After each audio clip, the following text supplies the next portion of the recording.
What is happening, everybody? James Hancock here. I'm back to review episode 5 of season 4 of Succession, an episode very appropriately titled Kill List. The episode was written by John Brown and Ted Cohen and directed by Andrei Parek, if I'm saying his name correctly. I doubt that I am. In any event, anytime there's an episode that's not written by Jesse Armstrong, I get a little nervous because even if you love this show, you can acknowledge that it has its ups and downs. But I thought this episode was absolutely fantastic. And the perfect kind of midway cliffhanger, because I thought that this thing was going to end disastrously and set like a chain reaction in motion that would lead to the rest of the season being full of tragedy and despair and destruction. But holy shit, what was that final share price that they got? $192? Not a bad ending for two boys who tried to scuttle the deal. So obviously, spoilers are going to be in effect if you've not seen the episode. Go do so. But speaking of Jesse Armstrong, I should mention that the 8th, 9th, and 10th episode this season will be written exclusively by Jesse Armstrong. So I think no matter what happens, the storytelling is going to be very pure in its intentions in the final stretch, which seems very appropriate. And whatever the hell Jesse Armstrong wants to do moving forward, I will be first in line, and just wanted to share a little bit of Succession and HBO news, which I found over on the Warner Brothers Discovery site. But just in case you're wondering how popular this final season is, here's what the article states. HBO and HBO Max saw strong Sunday night viewership with Succession Episode 4 hitting a new series high, and the Series 4 premiere episode of Barry amassing its highest viewership since the Season 2 finale. Sunday's episode of Succession drew 2.6 million viewers across HBO Max and linear telecasts, marking a new series high. Total viewing was 4% higher than last week's episode, 2.5 million, and 11% above the Season 4 premiere episode, 2.3 million. Additionally, the Season 4 premiere episode has garnered nearly 8 million viewers across platforms in just 4 weeks. Viewership figures are based on Nielsen and first-party data. So if you're enjoying this show like I am, you are not alone. This season is a big giant hit, and I imagine those numbers will continue to climb if they keep delivering fantastic final episodes. And also, just quick side note, according to the same article, Barry debuted Sunday night with 2 episodes, with the premiere episode garnering a total of 710,000 viewers, marking the highest performance since the Season 2 finale, which benefited from a Game of Thrones lead-in. I don't know about y'all, but I think Barry is fantastic. I wouldn't regard it on the same level as Succession, just because Succession appeals much more to my taste. Succession is vicious. Succession is nasty. It's like a knife into the ribs, but it also makes you laugh at the same time, and that's just my flavor that I prefer.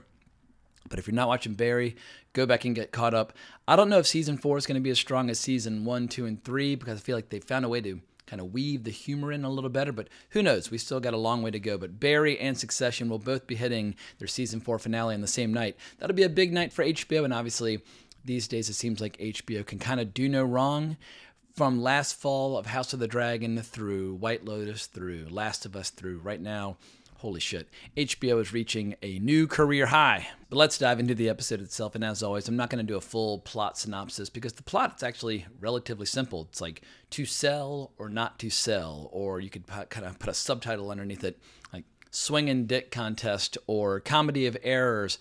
But it's the dialogue, and it's the highlights, and it's the jokes, and it's like the great scene-stealing moments. That's what keeps us coming back for the show, and I was just riveted from start to finish. I really enjoyed this episode, and what I found hilarious about this episode is watching the interesting mix of like fear, greed, and ambition in all the faces of the American characters as they're going overseas for this summit or this gathering with all these Swedes and Norwegians, and they're all like ex-Olympic athletes and NASDAQ geniuses, and they've got a reputation for firing 90% of the employees and all their various acquisitions. And Jerry's trying to remind everybody that they're European and that they're soft and that their team was raised by a wolf named Logan Roy. But the big question is, what do Shiv and Roman and Kendall really want? Because Kendall initially wants $144 per share. They want to carve out ATN. That was the original deal before Logan's death. And even though Waystar Royco dipped 20% the previous Friday, they bounced back 10% on Monday. But then Lucas throws a big curveball and says he wants ATN. And even though Logan wanted to carve it out, he is willing to pay $187 per share, 50% in cash, 50% in stock. And that's when the drama starts to get real fucking interesting. And when Lucas makes an offer, for a brief shining moment, Kendall and Roman are actually stunned into silence. And I just found it fascinating watching the exchanges between the siblings in terms of what do they really want, because Shiv obviously looks at ATN as a toxic asset. She's been hearing rumors that the presidential candidate, Jared Mencken, has basically a direct line to ATN editorial, like that's like corrupt as shit. It could kill their credibility. Like that's over the line even by Logan's standards. Roman's divided because obviously he wants what his dad wants. He feels very loyal. And we see Kendall, just that ambition kicking in where he's only been in charge with his brother for a day, but he kind of likes running things. And he starts basically plotting and scheming on how they can torpedo the deal without overtly torpedoing the deal. And because obviously they need the support of the board, they need the support of everybody with gray hair, but he obviously likes being in charge. However, everybody likes money. But as the episode was unfolding, I felt like I was starting to see cracks and fissures that might be disastrous, because it seems like Shiv is onto the fact that Kendall and Hugo might be working to tear down the reputation of Logan. That's obviously something that Roman would not be in favor of. And then, of course, Kendall takes Greg aside and tells him to start spreading bad rumors about how the deal is souring overseas, and they immediately get called out on that by Lucas Madsen. Like Kendall and Roman are not nearly as subtle and crafty as their father. And the great irony is that after Roman talks all kinds of shit to Lucas, accuses him of killing their father, calls him all these names, drops a few F-bombs, then in spite of all their efforts to try to destroy the deal, they end up getting the best possible deal. And of course, Roman and Kendall are hailed as conquering heroes. And I think the best moment all episode is when Lucas calls Shiv and just says, "Do me a favor, take a picture of your brothers and send it to me." And I'll be fascinated to see what Lucas Madsen does with ATN now that he's going to own it, because he has a very different vision for what ATN could be versus what the children believe the brand represents, because they feel like the brand represents a trusted news source. Lucas finds that to be hilarious, and he wants to kind of pivot into more of like a Bloomberg site as opposed to a Fox News site. And that's obviously a massive cultural shift in terms of like the goals of what the brand might be. And also something to keep in mind, because this deal is 50% in stock as well as in cash, if Lucas and his team were to mismanage this newly acquired asset, well, all the Roys would get screwed because they're going to have stock in his company moving forward. So they need him to do well. And Shiv learns about the weirdest, most fucked up possible scandal that might be about to break. Lucas and Shiv sit down to talk a little strategy. They snort a little blow. They're having a little bonding session, whereupon Lucas confesses that he's been sending his blood at regular intervals to his head of comms, and it started as a joke, then it got serious, then it became a joke again. But the reputational damage would be dramatic if this story were to break, especially with the U.S. media, which would look at it in a slightly different light. It seems like that Scandinavian humor is a little darker and a little more savage than Americans are accustomed to. But Shiv, if anything, is an expert at crisis management, and also says that Jerry could be useful. But I love how her advice is very simple. Stop sending people your blood, which was absolutely fantastic. When in doubt, stop sending people your blood. That is fucking weird. But there are so many other great moments where you're watching all these people who all think that they're like the smartest, most charismatic, and most brilliant person in the room, all trying to kind of intimidate one another or outmaneuver one another. And then steps Greg with some of his all-time great Greg moments, when he walks up to Kendall, Shiv, and Roman, says that he wants to spitball the counteroffer with the rest of the squad. And as he starts basically referring to the four of them as a quartet, you see Shiv is absolutely horrified and says, like, "Go and get me some coffee." And then we see him blundering into this situation where all the Swedes and Norwegians are talking about the basically France's prospects moving forward. And Greg tries to interject with something that he read in The Economist about how France is doing just fine. But it turns into a really cool face-off very quickly, because Lucas and his people, they're drinking beer, they're laughing, they're telling jokes, they're clearly talking shit about the people that are standing around them. And it's cool seeing Kendall reading the room and getting adversarial. It's starting to look like now that he's escaped his father's shadow, maybe Kendall could finally realize his full potential. However, who knows, because obviously his main goal this episode was to implode the deal and keep everything and run it like his dad did. And it doesn't work. But there's a great moment where he and Roman are off on their own, and they're basically saying, like, what should we do? And in the end, if you want to be like Logan Roy, you do whatever the fuck you want. Like, you don't worry about what the board wants. You don't worry about what everybody else wants.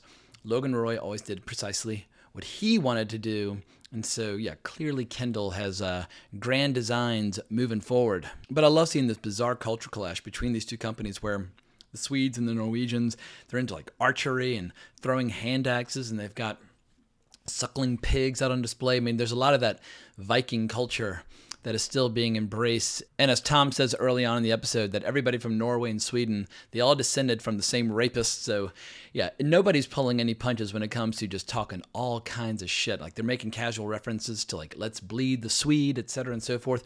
He knows they're trying to bleed him dry, but I love how he just gets the last laugh because in the end, he was clearly having to spend a premium to get what he wants. I feel like Lucas Matson and Logan Roy have a lot in common. So in the end, as everybody's declaring mission accomplished and what might the future hold, they start discussing the actual kill list that the episode was named after, and Jerry starts reading it out, and heads are starting to roll. I mean, everybody's going to be fabulously wealthy, so in the end, it's like, who cares? But see, on the kill list, it includes Frank, Carl, Hugo, but interestingly, neither Carolina nor Jerry nor Tom are being cut, and it looks like Tom and Shiv are having a bit of a reconciliation where not only does she want Tom to fire Sid because Sid seems to be getting way too close with Mencken, and obviously politically Shiv is not on the same side as Mencken at all, but also then she asks Tom if he wants to grab dinner, so the plot thickens. It'll be interesting to see if like Tom and Shiv are a unified force against her two brothers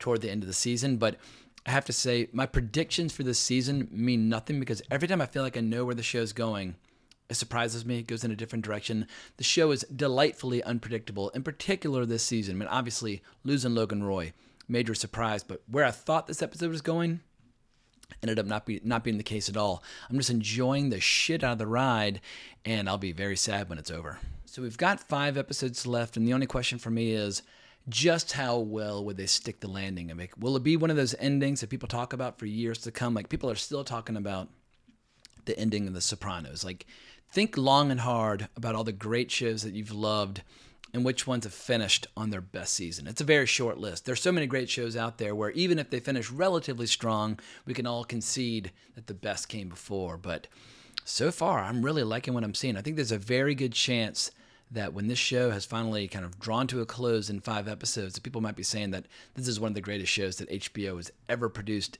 ever. And I think its reputation will continue to grow in the years to come. But once again, a lot can change between now and episode 10, so fingers crossed they stick the landing, spike the football, but I'll be on the edge of my seat with a big smile on my face every step of the way. But I think that's all I've got to say for now. If you enjoyed this reaction and review, please consider liking the video, subscribing to the channel, hitting that notification bell. But I hope everybody has a great week, but more importantly, as always, onwards and upwards.